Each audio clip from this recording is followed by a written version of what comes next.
మంచి ప్రియులారా కూడి వచ్చినటువంటి మీ అందరికీ నా హృదయపూర్వక వందనాలు తెలియజేస్తున్నాను. ఈరోజు కూడా మొదటగా మనం సౌలు రాజు గురించి నేర్చుకున్నాం. ఈరోజు కూడా మనం దేవుడు ఏర్పరచుకున్నటువంటి రెండో రాజు అయినటువంటి దావీదు గారి గురించి మనందరం కూడా కలిసి ధ్యానిద్దాం. ఎవరైనా రెండో రాజు పేరేంటి? దావీదు గారు. ఈ దావీదు గారి గురించి మనం ఆలోచన చేసినట్లయితే చాలా గొప్ప వ్యక్తి అయిన, దేవుడికి నచ్చినటువంటి వ్యక్తి, దేవుడి యొక్క ఆలోచన ప్రకారంగా, దేవుని యొక్క ఉద్దేశాల ప్రకారంగా జీవించినటువంటి రాజుగా మనందరికీ కనబడతా ఉంటారు. ఇంతకుముందు సహోదరులు చెప్పినటువంటి వాటిలో కూడా మీరు ఎన్నోసార్లు దావీదు గారి యొక్క జీవిత చరిత్ర గురించి కానివ్వండి అక్కడక్కడ మీరు వినే ఉంటారు. కాబట్టి ఇప్పుడు కూడా మనం ఈయన గురించి చెప్పాలంటే చాలా ఉంది, చాలా ఎక్కువ ఇన్ఫర్మేషన్ ఉంది. కాబట్టి మనం దాని గురించి మొత్తాన్ని గురించి తెలుసుకోవడానికి సమయం సరిపోదు. కాబట్టి కొన్ని మెయిన్ పాయింట్లు చెప్పడానికి నేను ప్రయత్నం చేస్తాను. ఎక్కడెక్కడ ఎలాంటి సందర్భాన్ని గురించి చెప్తే బాగుంటుంది అనేది. ఆయన గురించి ఎక్కువ సందర్భాలు కూడా చెప్పుకోవాల్సినవి కూడా ఎక్కువ సందర్భాలు ఉన్నాయి. వాటిలో కూడా కొన్ని నేను తీసివేసి ఏది మెయిన్గా చెప్తే బాగుంటుంది అని ఆలోచన చేసి కొన్ని పాయింట్లు రాసుకోవడం జరిగింది. వాటిని కూడా మనందరం కలిసి నేర్చుకున్నాం. మొదటగా రాజు పేరు రాసుకోండి. రాజు పేరుగా మనం దావీదు గారి పేరు రాసుకోవచ్చు. దాని తర్వాత ఆయన తండ్రి పేరు ఏంటంటే యెషై గారు. ఆయన తండ్రి పేరు ఏంటంటే యెషై గారు. మీకు రిఫరెన్స్ కావాలంటే రూతు గ్రంథంలో 4వ అధ్యాయం 17వ వచనంలో ఉంటుంది. రూతు గ్రంథం 4వ అధ్యాయం 17వ వచనంలో ఉంటుంది. అది చదవాల్సిన అవసరం లేదు. మీ తర్వాత ఇంటికి వెళ్ళి రిఫరెన్స్ చూసుకోండి. అలాగే ఆయన గోత్రం, ఎవరి గోత్రం? దావీదు గారి గోత్రం. ఏంటిది దావీదు గారి గోత్రం అంటే యూదా గోత్రం అయింది. దానికి రిఫరెన్స్ మీకు కావాలంటే మొదటి సమూయేలు గ్రంథం 17వ అధ్యాయం 12వ వచనంలో ఉంటుంది. మొదటి సమూయేలు గ్రంథం 17వ అధ్యాయం 12వ వచనంలో మనకి దావీదు రాజు గారి యొక్క గోత్రం పేరు ఉంటుంది. అక్కడ మీరు తర్వాత చదువుకోండి. ఇలా కొనసాగుతున్నటువంటి సమయంలో మొత్తానికి యెషై గారికి ఎంతమంది కుమారులు ఉంటారంటే ఎంతమంది? 8 మంది. 8 మందిలో ఎవరంటే ఈ దావీదు గారి చివరి వ్యక్తి, అందరికంటే చిన్న వ్యక్తిగా మనకి బైబిల్ గ్రంథంలో కనబడతాడు. ఈ యొక్క రాజుకి కాక ముందుగా ఈ యొక్క దావీదు గారు ఏం పని చేస్తూ ఉండేవాడు చూద్దాం. చూడండి అక్కడ ఏం పని చేస్తారు ఒకసారి. సమూయేలు గ్రంథం, మొదటి సమూయేలు గ్రంథం 16వ అధ్యాయంలో మాట. మొదటి సమూయేలు గ్రంథం 16వ అధ్యాయం 11వ వచనంలో ఒక మాట ఉంటుంది, చదవండి.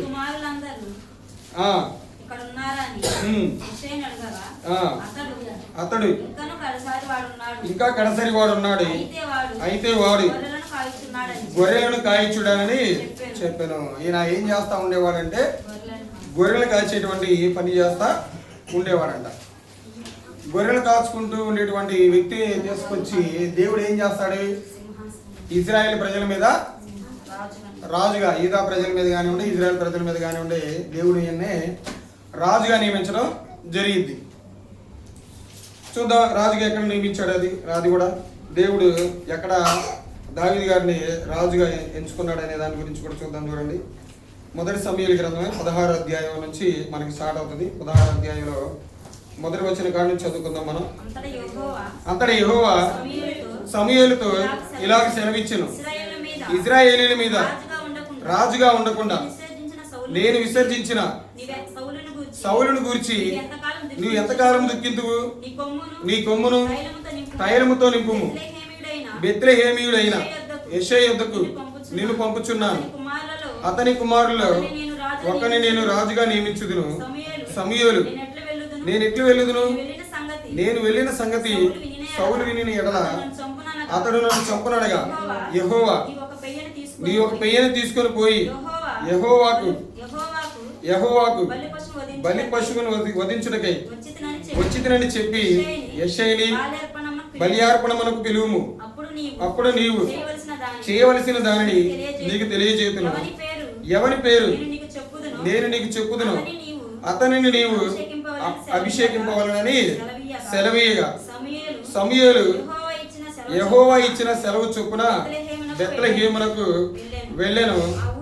ఆ ఊరి పెద్దలు అతని రాకకు భయపడి సమాధానము వచ్చుచున్నావా అని అడుగగా అతడు సమాధానముగానే వచ్చి తిని మీరు శుద్ధులై నాతో కూడా బలికి రండని చెప్పి యెషైని అతని కుమారులని శుద్ధి చేసి బలి అర్పించను. వారు వచ్చినప్పుడు అతడు ఇప్పుడు ఇక్కడ ఏం జరుగుతుందంటే సందర్భం, సమూయేలు గారు ఎక్కడికి వస్తారంటే యెషయా గారి గృహం దగ్గరకు వస్తాడు. గృహం దగ్గరకు వచ్చినప్పుడు దేవుడు చెప్తాడు, అక్కడ దగ్గరికి వెళ్ళు, అక్కడ ఒక వ్యక్తిని నేను రాజుగా నియమించుకోబోతున్నానని చెప్పినప్పుడు సమూయేలు గారు దేవుడు చెప్పినట్టుగానే ఎవరింటికి వెళ్తాడు? యెషయా గారింటికి వెళ్తాడు. యెషయా గారింటికి వెళ్ళినప్పుడు అక్కడ మొదటి కుమారుడిని చూస్తాడు. ఎవరు ఆయన పేరు? యెషయా గారి మొదటి కుమారుడి పేరు ఏంటంటే ఎలియాజరు. ఈ ఎలియాజరు గారిని చూసినప్పుడు సమూయేలు గారు ఏమనుకుంటారంటే, ఈయన అంటే చూడడానికి ఎలా కనపడతాడంటే ఆయన చాలా హైట్గా గంభీరంగా కనపడతాడు. కనపడినప్పుడు అతనేమనుకుంటాడు? సమూయేలు గారు దేవుడు కోరుకున్నటువంటి వ్యక్తి ఈయనే అనుకుంటాడు. అనుకున్నప్పుడు ఆయన ఒక మాట అంటాడు చూడండి, దేవుడు 17వ వచనంలో, అయితే యెహోవా సమూయేలుతో ఇలాగ సెలవిచ్చెను, అతని రూపమును అతని ఎత్తును లక్ష్య పెట్టకము, మనుషులు లక్ష్య పెట్టు వాడిని యెహోవా లక్ష్య పెట్టడు. నేను అతని త్రోసివేసి ఉన్నాను, మనుషులు పై రూపమును లక్ష్య పెట్టుదురు గాని యెహోవా హృదయమును లక్ష్య పెట్టును. దేవుడు మనుషులు ఏం చేస్తా ఉంటారంటే పై రూపాన్ని చూసి ఇతను గొప్పవాడు, ఇతను మంచివాడు, ఇతను చాలా తెలియగలవాడు, చాలా దేహదారిని కలిగి ఉన్నవాడు కాబట్టి చాలా గొప్పవాడు అనుకుంటారు. కానీ దేవుడు చూసేది ఏంటంటే హృదయాన్ని చూస్తాడు. హృదయంలో ఉన్నటువంటి తలంపుల్ని, ఆలోచనలే, అతని యొక్క ఆలోచన, అతని యొక్క తలంపులు ఎలా ఉన్నాయి, నా గురించి ఆలోచించేటువంటి విధానం అతనిలో ఉందా, నా ఉద్దేశాలు నెరవేర్చేటువంటి విధానం అతనిలో ఉందా అనేది అలాంటి హృదయాన్ని దేవుడు పరీక్షిస్తాడు. కానీ అలాంటి హృదయాన్ని పరీక్షించేటువంటి వ్యక్తి కాబట్టి దేవుడు ఆ లక్షణాలు ఈయనలో ఉన్నాయా అంటే మ్యాక్సిమం లేకపోవచ్చు, అందుకే ఇతన్ని సెలెక్ట్ చేసుకోపోవచ్చు ఎలియాజరు గారిని, అవునా కదా? కాబట్టి ముందుకు వెళ్దాం. రెండో కుమారుడి పేరు, అది రెండో కుమారుడి పేరు ఏంటి? అభినాదాబు. సమూయేలు ఎదుటికి అతన్ని రప్పింపగా అతడు యెహోవా ఇతన్ని కోరుకోలేదన్నాడు. రెండో కుమారుని కూడా దేవుడు కోరుకోలేదు. అప్పుడు యెషయి షమ్మాను పిలువగా అతడు యెహోవా ఇతన్ని కోరుకోలేదండి. మూడో వ్యక్తిని కూడా దేవుడు కోరుకోలేదంట. కోరుకోలేదనేసరికి చివరికి ఇలా అందరూ చూసుకుంటా వస్తాడు. ఏడుగురు కూడా దేవుడు కోరుకోడు. చివరిగా ఇంకొక వ్యక్తి ఉన్నాడా ఎవరైనా అని అడుగుతాడు. అడిగినప్పుడు తన తండ్రి చెప్తాడు, ఏమని? కడసరి వాడు ఒకడు ఉన్నాడని చెప్తాడు. చూడండి, నీ కుమారులందరూ ఇక్కడ ఉన్నారా అని యెషయిని అడుగుగా అతడు ఇంకనూ కడసరి వాడు ఉన్నాడు, అయితే వాడు గొర్రెలను కాయచున్నాడని చెప్పాను. అందుకు సమూయేలు, నీవు వాడిని పిలువనంపించుము, అతడు ఇక్కడికి వచ్చే వరకు మనము కూర్చుందుమని యెషయితో చెప్పగా అతడు వాడిని పిలువనంపించి లోపలికి తోడుకొని వచ్చెను. అతని ఎర్రని వాడును చక్కని నేత్రములు గలవాడును చూచుటకు సుందరమైన వాడునై ఉండెను. అతడు రాగానే నేను కోరుకున్నవాడు ఇతడే, నీవు లేచి వాణ్ణి అభిషేకించమని యెహోవా సెలవీయగా సమూయేలు తైలపు కొమ్మును తీసి వారి సహోదరుల ఎదుట వానికి అభిషేకం చేసెను. నాట నుండి యెహోవా ఆత్మ దావీదు మీదకి బలముగా వచ్చెను. తరువాత సమూయేలు లేచి రామాకు వెళ్ళిపోయింది. ఇది రాజుగా దేవుడు నియమించుకున్నటువంటి విధానం. అంటే ఇంతకుముందు ఉన్నటువంటి సహోదరులు దేవుని నచ్చేటువంటి లక్షణాలు లేవా అంటే లేవు. ఎవరిలో ఉన్నాయా అంటే ఎవరిలో ఉన్నాయి? దావీదు గారిలో ఉన్నాయి. దావీదు గారిలో ఉన్నాయి కాబట్టి దేవుడు ఆయన రాజుగా ఎన్నుకోవడం జరిగింది. ఏమున్నాయి? దేన్ని చూసి ఉంటాడు దేవుడు ఈయన రాజుగా ఎంచుకోవడానికి? ఆయనలో ఉన్నటువంటి క్వాలిటీస్ ఏంటి? ఎవరిలో ఉన్నటువంటి క్వాలిటీస్? దావీదు గారిలో ఉన్నటువంటి క్వాలిటీస్ ఏంటంటే ఆయన ఏ పని చేస్తూ ఉండేవాడు? గొర్రెలు కాపుస్తూ ఉన్నటువంటి వ్యక్తి. సమయంలో ఏం జరిగిందంటే ఆ గొర్రెలను చంపడానికి ఏం వస్తూ ఉంటాయి? కొన్ని సింహం కానివ్వండి, ఎలుగుబంట్లు కానివ్వండి వచ్చినప్పుడు ఆ యొక్క సింహం నుంచి, ఆ ఎలుగుబంటి నుంచి ఆ గొర్రెలను ఆయన ఏం చేస్తాడంటే వాటిని చంపి ఆ గొర్రెలను ఆయన ఏం చేస్తాడు? కాపాడుతాడు. కాపాడటాన్ని బట్టి దేవుడు ఈ విధంగా దేవుడు ఆయన్ని ఎన్నుకొని ఉండొచ్చు. ఎందుకంటే ఒక రాజుగా సర్వ సమాజాన్ని, ఇజ్రాయెల్ సమాజాన్ని ఏలేటప్పుడు ఆ సమాజం మీద ఎవరైనా శత్రువులు వచ్చినప్పుడు బలమైన వ్యక్తి ఒక నిలబడాలిగా. అలాంటి ధైర్య సాహసాలు ఎవరిలో కనబడి? దావీదు గారిలో కనబడ్డాయి. కాబట్టి ఈ లక్షణాన్ని బట్టి దేవుడు ఎన్నుకోవడానికి కారణం అయి ఉంటుంది. అలాగే దేవుడు ఇంకా దావీదు గారు ఏం చేస్తూ ఉండేవాడు అంటే ఆ గొర్రెలు కాచుకునేటువంటి సమయంలో వీణ వాయిస్తూ ఉండేవాడు. ఆయన వీణ వాయిస్తూ దేవుని ఏం చేసుకుంటా ఉండేవాడు, స్తుతిస్తూ ఉండేవాడు. ఎప్పుడు ఈ దేవుని జ్ఞాపకం చేసుకుంటా ఉండేవాడు, దేవునికి స్తుతులు చెల్లిస్తూ ఉండేవాడు. ఇలా దీని ప్రకారం కూడా దేవుడు ఈయన్ని రాజు ఎన్నుకోవడానికి అవకాశం ఉంది. అందుకనే ఒక మాట అంటాడు, ఎందుకంటే ఆయన హృదయంలో, దావీదు గారి హృదయంలో ఎప్పుడు కూడా దేవుని యొక్క ఆలోచనలు, దేవుని యొక్క ఉద్దేశాలు ఉంటాయి. కాబట్టి ఈ రెండు విధానాన్ని బట్టి ఆయన రాజుగా ఎన్నుకోవడానికి అవకాశం ఉంది. దేవుడే ఒకనొకప్పుడు స్టేట్మెంట్ ఇచ్చాడు. ఏమని ఇచ్చాడో తెలుసా? చూడండి ఒకసారి. అపోస్తుల కార్యాలు ఒక మాట ఉంటుంది.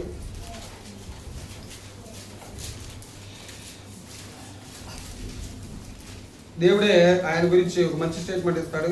అపోస్తుల కార్యాలు 13వ అధ్యాయం 22వ వచనంలో. అపోస్తుల కార్యాలు 13వ అధ్యాయం 22వ వచనంలో,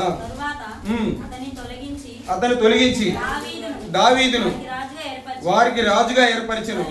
మరియు ఆయన, నేను యెషై కుమారుడైన దావీదును కనుగొంటిని, అతడు నా ఇష్టానుసారుడైన మనుష్యుడు, అతడు నా ఉద్దేశములన్నీ నెరవేర్చినని అతనిని గూర్చి సాక్ష్యం ఇచ్చాను. దేవుడే ఆయన గురించి సాక్ష్యం ఇచ్చాడంట. దేన్ని బట్టి? ఆయన ఉద్దేశాలను నెరవేర్చగలిగినటువంటి సామర్థ్యం ఎవరిలో కనబడింది? దావీదు గారిలో కనబడిందంట. దేన్ని బట్టి అంటే తను గొర్రెలు కాచుకునేటప్పుడు ఆ గొర్రెల్ని చంపడాన్ని బట్టి దాని మీద వచ్చినటువంటి వాటిని. అలాగే ఎప్పుడు కూడా పిల్లల గ్రోవుతో ఆ మ్యూజిక్ ప్లే చేస్తూ దేవుడిని ఏం చేస్తూ ఉండేవాడు, స్తుతిస్తూ ఉండేవాడు. ఇలాంటి లక్షణాలను బట్టి, ఇలాంటి ఉద్దేశాలని గమనించినటువంటి దేవుడు ఈ దావీదు గారిని ఏం చేశాడంటే ఇజ్రాయెల్ మీద ఏం చేశాడు? దేవుడు రాజుగా నియమించాడు. అంటే అప్పటికి సౌలు గారు చనిపోయారంటే ఇంకా సౌలు గారు చనిపోవాలా, ఆయన పరిపాలన ఏం జరుగుతూ ఉంది, కొనసాగుతూనే ఉంది. కొనసాగుతున్నటువంటి సమయంలో ఆయన యొక్క సౌలు గారిని దేవుడు దృష్టిని ఏమైపోయాడంటే రాజుగా ఎంచబడలేదు. ఎంచబడకుండా ఆయన ఆత్మ అనేది ఎవరి దగ్గరకు వచ్చింది ఇప్పుడు అంటే దావీదు గారి దగ్గరకు వచ్చింది. దేవుడి నుంచి సౌలు గారికి ఏ ఆత్మ వెళ్తుంది? దురాత్మ వెళ్తుంది. అప్పటి నుంచి ఆయన తన ఇష్టానుసారమైనటువంటి జీవితాన్ని జీవిస్తాడు, దేవుడికి నచ్చినటువంటి కార్యాలు చేస్తూ ఉంటాడు. తర్వాత ఆయన ఆత్మ అనేది దావీదు గారి మీదకి వచ్చిన తర్వాత నుంచి ఆయన జీవితం అనేది ఎలా ఉంటుందంటే చాలా బాగుంటుంది.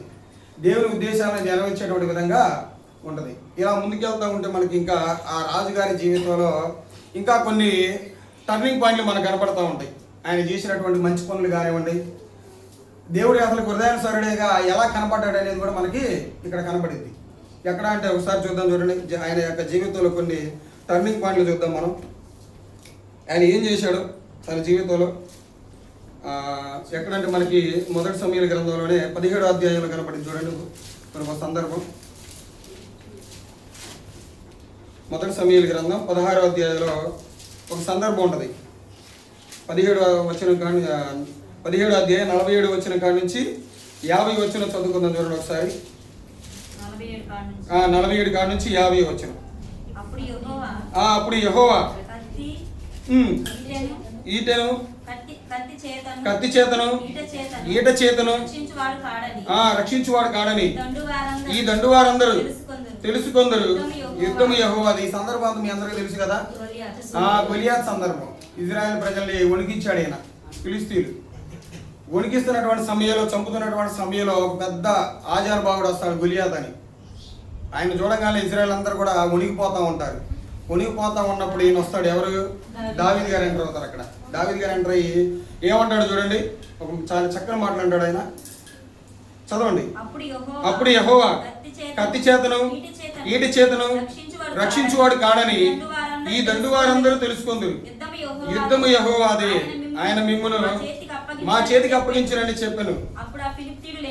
ఆ ఫిలిస్తీయుడు లేచి దావీదును కలియుడికై అతనికి ఎదురుపోగా దావీదు వాడిని ఎదుర్కొనుటకు సైన్యము తట్టు త్వరగా పరిగెత్తిపోయి తన సంచిలో చేయి వేసి అందులో నుండి రాయి ఒకటి తీసి వడిసెలతో విసిరి ఆ ఫిలిస్తీని నుదుట కొట్టెను. ఆ రాయి వాని నుదిటి వచ్చినందున వాడు నేల గోర్ల పడెను. చూడండి, ఇక్కడ నుంచి ఆయన ఇంకా చాలా హైపు వెళ్ళిపోతాడు.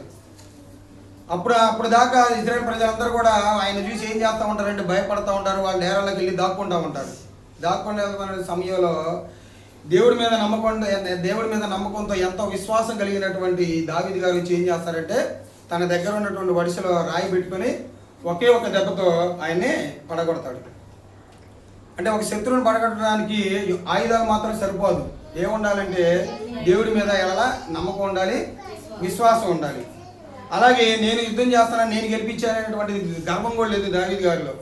ఏమన్నాడు తెలుసా? యుద్ధము యెహోవాదే.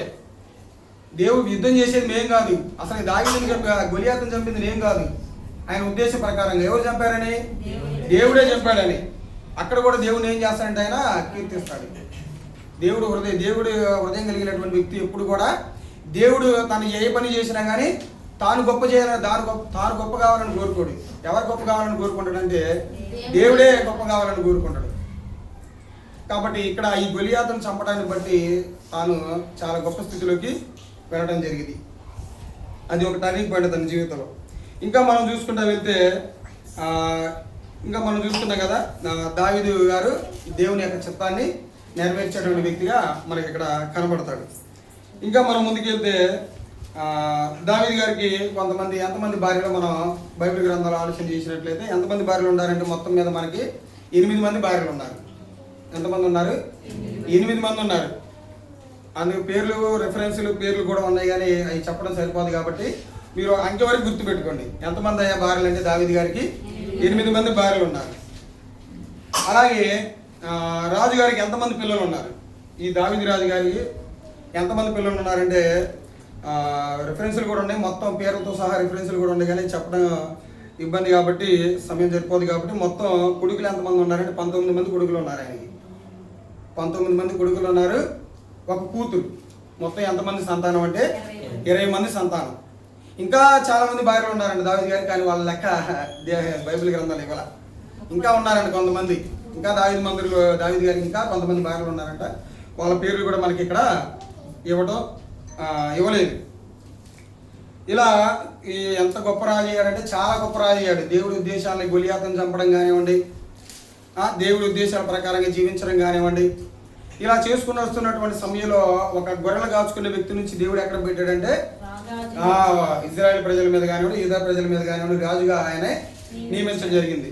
ఎంత గొప్ప స్థాయిలోకి దేవుడు ఆయన్ని తీసుకెళ్ళినటువంటి సమయంలో ఏం జరిగిందంటే, ఎంత గొప్ప రాజైనా కానీ కొన్ని బలహీనతలు ఆయనకు వచ్చినప్పుడు ఏం చేశాడు? ఆ బలహీనతనైనా ఛేదించలేకపోయాడు.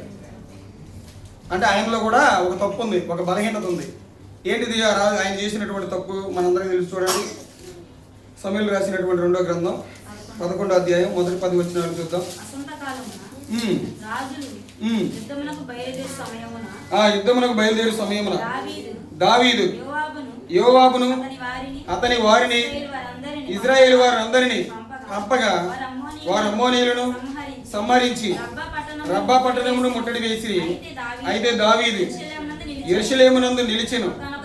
ఒకానొక దినమున ప్రొద్దుగ్రూకు వేళ దావీదు పలక మీద నుండి లేచి రాజనగరి మిద్దె మీద నడుచుచు పైనుండి చూచుచుండగా స్నానము చేయి ఒక స్త్రీ కనబడెను.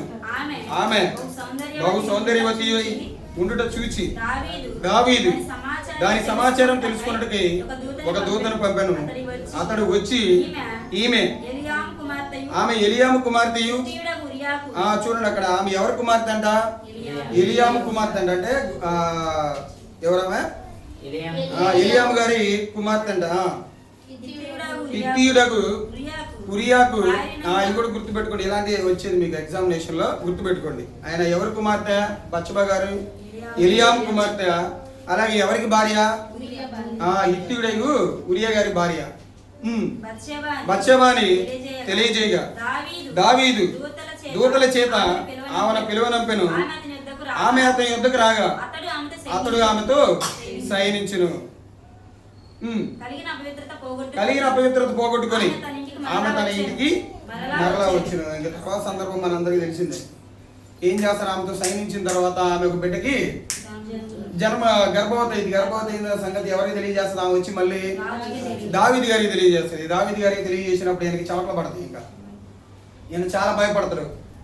భయపడినటువంటి సమయం వచ్చిన తర్వాత, భయపడుతున్నటువంటి సమయంలో ఏం చేస్తారండి దావీదు గారు? ఎమ్మటే అక్కడ ముమ్మరంగా యుద్ధం జరుగుతూ ఉంటుంది అమ్మోనీయులతో. ఈయన ఏం చేస్తూ ఉంటాడు? నాయరాజుల్లో ఉండి యుద్ధ సమాచారాన్ని తెలుసుకుంటూ ఉంటాడు. ఇలాంటి సమయంలో ఈయన ఈ తప్పుని చేసిన తర్వాత ఎమ్మటే ఎవరిని పిలిపిస్తాడు? ఈ బత్షెబా గారైనటువంటి యోవాబుని పిలిపిస్తాడు. యోవాను పిలిపించి నువ్వు బాగా అలిసిపోయి ఉంటావు కదా, ఉరియాని పిలిపించి ఎమ్మడి ఎక్కడ పంపిస్తాడు? తన భార్య దగ్గర పంపిస్తాడు. ఆయన యుద్ధం నుంచి వెనక్కి పిలిపించి నీ భార్య దగ్గరికి వెళ్ళి కొన్ని రోజులు ఉండి అని పంపిస్తాడు. ఆయన ఏం చేస్తాడు? చాలా నీతిమంతుడైనటువంటి ఉరియా గారు ఏం చేస్తాడంటే తన ఇంటికి పోకుండా రాజనగర్లో ఏం చేస్తాడో నిద్రిస్తాడు. ఈయన నిద్రపోతున్నటువంటి సమయం విషయం ఎవరికి తెలిసింది? మళ్ళీ దావీదు గారికి తెలిసింది. మళ్ళీ ఏం చేస్తాడు? ఆయన పిలిపించి నువ్వు ఇంటికి పొమ్మన్నా కదా, నువ్వు పోలేదన్నప్పుడు నేను ఎలా వెళ్తాను రాజా? మన రాజ్యం అంతా ప్రజలందరూ పోయి యుద్ధం చేస్తా ఉంటుంటే నేను వెళ్ళి నా భార్యతో నేను సంతోషపడాలా? నేను భార్యతో నేను సుఖాన్ని అనుభవించాలా? నేను పోనని చెప్పినప్పుడు ఇంకెమ్మట ఏం చేస్తారంటే తనలో ఒక కుయుక్తి వచ్చింది, తనలో చెడ్డ ఆలోచన వచ్చింది. ఎలాగైనా కానీ ఏం చేయాలనుకున్నాడు? ఈ ఉరియాని చంపాలనుకుని ఏం చేస్తారంటే కొంతమంది వ్యక్తులను పిలిపించి ఈయన్ని యుద్ధంలో ముందు పెట్టమన్నాడు. యుద్ధం జరుగుతుంది ఎక్కడైతే ముమ్మరంగా బాగా యుద్ధం జరిగిద్దో అక్కడ పెట్టమన్నప్పుడు అక్కడ యుద్ధం చేస్తున్నటువంటి సమయంలో ఆ అమ్మనీలు ఏం చేస్తారంటే ఈయన్ని ఎవరిని? ఉరియా గారిని చంపేస్తారు. ఇది ఎవరికి తెలియదులే, ఎవరు చూడలేదులే, నన్ను ఎవరు గమనించలేదులే అనుకుంటా ఉన్నాడు. ఈ సందర్భంలో మాత్రం కొంచెం అవిధేయత కలిగినటువంటి దావీదుగా మనకి కనపడతాడు. కొంచెం అవిధేయత చూపిస్తాడు. పైనుండి దేవుడు అంతా చూస్తాడు. చూసినప్పుడు ఈ యొక్క తప్పును బట్టి ఆయన ఏం చేస్తాడంటే ఎమ్మటి సమూయేలు గారిని పంపిస్తాడు దావీదు గారి దగ్గర. నాతాను ప్రవక్తని ఏం చేస్తాడంటే ఎవరి దగ్గర పంపిస్తాడు?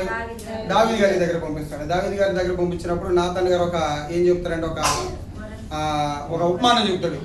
ఒక ఉపమానం చెప్పినప్పుడు ఏం చేస్తారంటే ఆ ఉపమానంలో ఒక వ్యక్తిని తను చేసినటువంటి అన్యాయాన్ని బట్టి దావీదు గారు ఏం చేయమంటాడు? ఎమ్మటి అతన్ని శిక్షకు పాత్రని చెప్తాడు. శిక్షకు పాత్రని చెప్పగానే ఆ శిక్షకు పాత్ర వ్యక్తులు అతను కాదు నువ్వే అని చెప్తాడు. నువ్వే అన్నప్పుడు అప్పుడు విషయం అర్థమైపోయింది దావీదు గారికి. అయ్యో నేను చేసిన తప్పు అనేది ఆల్రెడీ దేవుడికి తెలిసింది. దేవుడు తెలిసినటువంటి విషయాన్ని దేవుడు ఎవరికి తెలియజేశాడు? నాతాను ప్రవక్తకు తెలియజేశాడు. నాతాను ప్రవక్త ఏం చెప్పాడంటే మొత్తాన్ని రివీల్ చేశాడు. ఇప్పుడు చేసినటువంటి తప్పును బట్టి తర్వాత కప్పుపుచ్చుకోవాలనుకున్నాడు. కప్పుపుచ్చుకున్న తర్వాత దేవుడి ద్వారా తెలిసినటువంటి ఆ తప్పును మళ్ళీ ఆయన కప్పుపుచ్చుకోవాలనుకున్నాడు. దేవుడి ద్వారా మొరపెట్టుకున్నాడు. ఆయన చేసినటువంటి తప్పును బట్టి ఆయన ఏం చేశాడంటే పశ్చాత్తాపడ్డాడు. అది మనం గమనించాల్సింది. దేవుడి ఈయన దగ్గర నుంచి మనం నేర్చుకోవాల్సింది ఏంటంటే మనం కూడా చాలా తప్పులు చేసి ఉంటాం. దేవుళ్ళలోకి రాకముందైనా కానీ దేవుళ్ళలోకి వచ్చినప్పుడైనా కానీ చేసినటువంటి తప్పులు బట్టి మనం ఏం చేయాలి? చేసినటువంటి తప్పును బట్టి దేవుడికి పశ్చాత్తాపడాలి. మనం ఆ పశ్చాత్తాపం అనేది లేకపోయింది అనుకోండి మనం ఇంకా పాపంలో కొనసాగుతూనే ఉంటాం. కాబట్టి ఈ దావీదు గారు ఏం చేస్తారంటే తాను చేసినటువంటి తప్పును బట్టి దేవుడి దగ్గరికి వెళ్ళి ఎన్నో విజ్ఞాపనలు, ఎన్నో పశ్చాత్తాపం కూడినటువంటి కొన్ని విజ్ఞాపనలు దేవుడికి తెలియజేస్తాడు. తాను చేసినటువంటి తప్పును బట్టి దేవుడు ఒక శిక్ష కూడా విధిస్తాడు ఆయనకి. ఏమని? ఆమె గర్భంలో నుండి చెడు వ్యక్తి బిడ్డ ఏమైపోయిందంటే చనిపోయింది అని ఆ దేవుడి ద్వారా ఆయన తన శిక్షను దావీదు గారికి తెలియజేసినప్పుడు చాలా అంగలాడుతాడు. ఆయన చాలా బాధపడతాడు. తాను ఉన్నటువంటి గదంతా నిండిపోయేంత దుఃఖాన్ని ఆయన వ్యక్తపరుస్తాడు అక్కడ. అవునా కదా? చూస్తారా? అది చూస్తారా? ఒకసారి చూడండి. ఎక్కడ వచ్చింది ఆయన దేవుడు ఆయన శిక్షణ? 2 సమూయేలు గ్రంథం 12వ అధ్యాయంలో ఉంటుంది. 2 సమూయేలు గ్రంథం 12వ అధ్యాయం 16 నుంచి. యెహోవా ఉరియా భార్య దావీదునకు కనిన బిడ్డను మొత్తినందున అది బహు జబ్బుపడెను. దావీదు ఉపవాసం ఉండి లోపలికి పోయి రాత్రి అంతయు నేలపడి ఉండి బిడ్డ కొరకు దేవుని బతమాలగా ఇంటిలో ఎన్నికైన వారు లేచి అతని నేల నుండి లేవనెత్తుటకు వచ్చిరి గాని అతడు సమ్మనింపక వారితో కూడా భోజనం చేయక ఉండి నా బిడ్డ తన బిడ్డను కాపాడుతాడేమని ఎంతో ప్రయాసపడతాడు. ఉపవాసుని ప్రార్థన చేస్తాడు, ఎంతో దుఃఖిస్తాడు. కానీ దేవుడు ఆ బిడ్డని ఏం చేస్తాడు? మొత్తడం వల్ల ఆ బిడ్డ ఏమైపోతాడంటే చనిపోతాడు. ఇంకా తన మీద ఇంకా పాపం ఉందనుకుని ఏం చేస్తాడంటే ఆయన ఒక కీర్తన కూడా రాస్తాడు. ఏ కీర్తన? బత్షెబతో చేసినటువంటి పాపాన్ని బట్టి ఉరియా గారిని చంపడం అనేటువంటి ఆ పాపాన్ని బట్టి ఒక కీర్తన కూడా రాస్తాడు. చాలా బాగుంటుంది. 51వ కీర్తన చూడండి ఒకసారి. కొన్ని మాటలు చూసుకుందాం, చాలా బాగుంటుంది. ఈ కీర్తన వల్ల మనం పాపం చేసినప్పుడు ఈ కీర్తన చదువుకున్నప్పుడు మనకి చాలా ఊరట కలిగింది. ఆయన ఎలాగైతే తన పాపాన్ని బట్టి తన పాపాన్ని ఒప్పుకొని దేవుడి ఎడల ఎలా కలిగి ఉంటాడు చూడండి ఒకసారి. ఎలా మొరపెట్టుకుంటాడు? నీ కృప చొప్పున నన్ను కరుణింపుము, నీ వాత్సల్య బాహుళ్యము చొప్పున నా అతిక్రమములను తుడిచివేయము. అతిక్రమం ఏం చేయమంటున్నాడు ఆయన? నేను చేసిన తప్పేనయ్యా, నేను చేసిన మహాఘోరమైనటువంటి పాపం, కానీ నన్ను క్షమించాయన, అతిక్రమంలో తీసేయ, తుడిచివేయ అని వేడుకుంటున్నాడు దేవుని. నా దోషం పోగునట్లు నన్ను బాగుగా కడుగు, నా దోషం నా నుండి పోవాలని నన్ను శుద్ధిగా నువ్వు చేయ అంటున్నాడు. నా పాపం పోవునట్లు నన్ను పవిత్రపరచు, నాలో ఉన్నటువంటి పాపాన్ని పోవాలని నువ్వే నన్ను పవిత్రపరిచింది, నాలో నుంచి ఆ పాపాన్ని తీసివేసాయి, నువ్వు నన్ను క్షమించాయా, నేను రెండోసారి ఆ తప్పును ఎలాంటి తప్పును చేయనయ్యా నేను చాలా బ్రతుకులాడుకుంటా చాలా గొప్పగా రాశాడు ఆయన. నా అతిక్రమములు నాకు తెలిసే ఉన్నవి, నా పాపం ఎల్లప్పుడు నా ఎదుటనున్నది, నీకు కేవలము నీకే విరోధముగా నేను పాపము చేసి ఉన్నాను, నీకే విరోధంగా నేను పాపం చేశానయ్యా, కానీ ఆ పాపాన్ని బట్టి నన్ను క్షమించాయని, నీకు ఎప్పటికీ చేయనని ఎంతో పశ్చాత్తాపడతా రాశాడండి కీర్తన. అంటే తప్పు చేయటం చాలా సులువు, చేసినటువంటి తప్పును మళ్ళీ రిపీట్ చేయకుండా దేవుడి దగ్గరికి వెళ్ళి మొరపెట్టుకోవడం అనేది చాలా గొప్ప విషయం. దాన్ని మళ్ళీ మన జీవితంలో కొనసాగించుకోకుండా దావీదు గారి నుంచి నేర్చుకోవాల్సినటువంటి ఒక మంచి లక్షణం ఇది, పశ్చాత్తాపడటం, తాను చేసినటువంటి తప్పును బట్టి పశ్చాత్తాపడటం. కాబట్టి మనం కూడా ఇప్పటికైనా కానీ ఏమైనా తెలియని తప్పులు చేస్తూ ఉంటే ఇప్పటికైనా కానీ నేను జ్ఞాపకం చేసుకుని, నేను ఎలాగైతే దేవుని ఎడల మొరపెట్టి నేను ఎప్పుడు చేయనయ్యా, నా పాపాన్ని తుడిచివేయ, నన్ను పరిశుద్ధిగా పవిత్రంగా చేయనటువంటి ఈ యొక్క విధానంలోకి మనం మారినట్లయితే దేవుని కృప అనేది మనకి దావీదు గారిని విడిచిపోకుండా ఎలాగైతే ఉందో అలాగా మనకు కూడా ఉండేటువంటి అవకాశం ఉంటుంది. కాబట్టి ఇంకా ఇది మనం దావీదు గారి నుంచి నేర్చుకోవాల్సినటువంటి ఒక మంచి లక్షణం. రాజుగారు చేసిన తర్వాత తనకున్నటువంటి ఒక బలహీనతను బట్టి ఏమైపోతాడంటే ఆయన తప్పు చేస్తాడు. తప్పు చేసిన దాన్ని బట్టి దేవుడి నుంచి ఏమొచ్చింది, అతనికి శిక్ష వచ్చింది. ఆ శిక్షను తప్పించుకోవడానికి ఆయన ఏం చేస్తాడంటే ఎన్నో రకాలైనటువంటి ప్రార్థనలు చేస్తాడు, విజ్ఞాపనలు చేస్తాడు. అయినా కానీ దేవుడు చెప్పినట్టుగానే జరిగింది. ఇంకా ఆ పాపాన్ని తుడిచివేసుకోవడానికి ఆయన ఇంకా ప్రాధాన్యపడతాడు దేవుడి దగ్గర.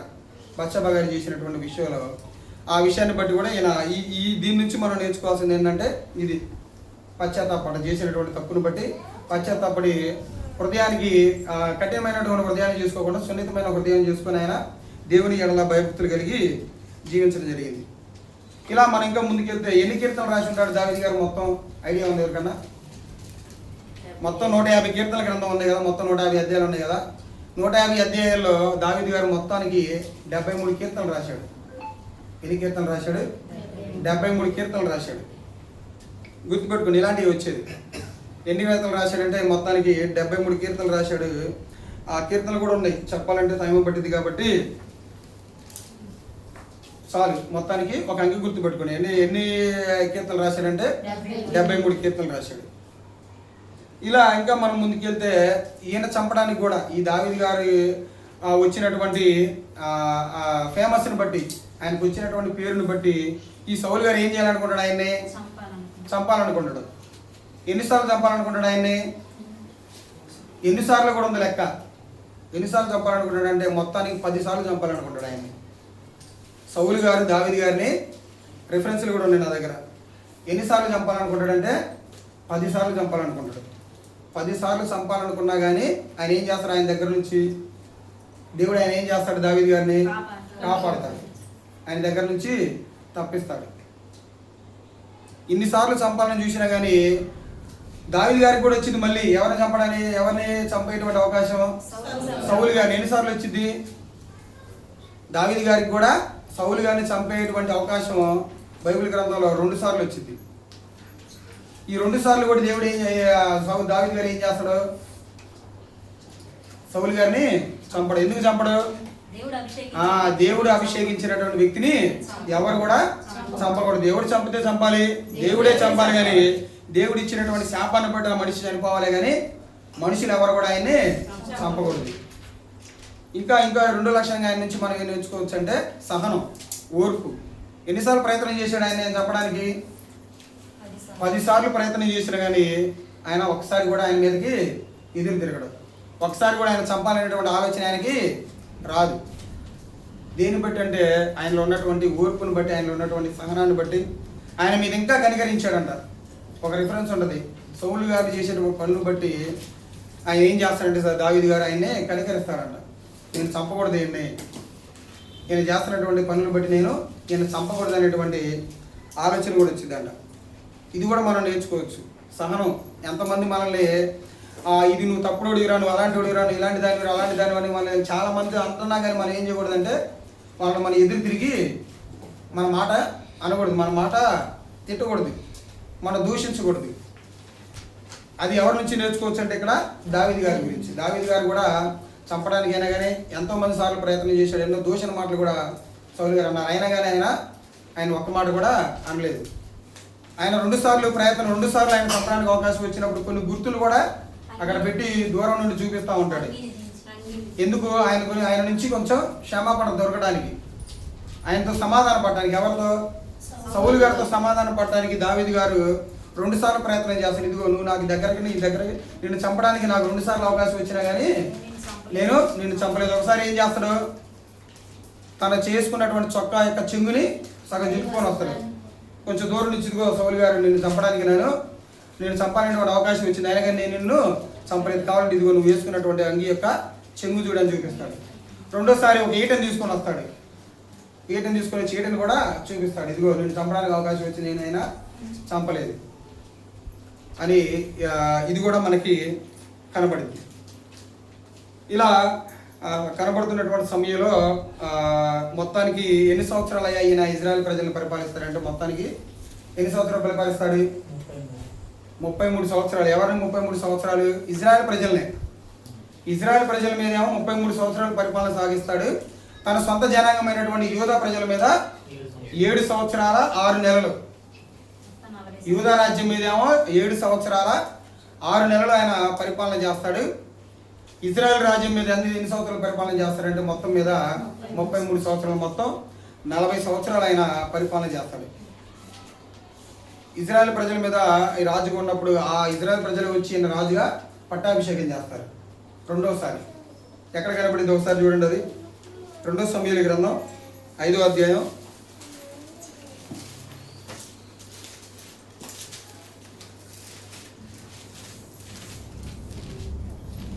2 సమూయేలు గ్రంథం 5వ అధ్యాయంలో ఉంటుంది చూడండి.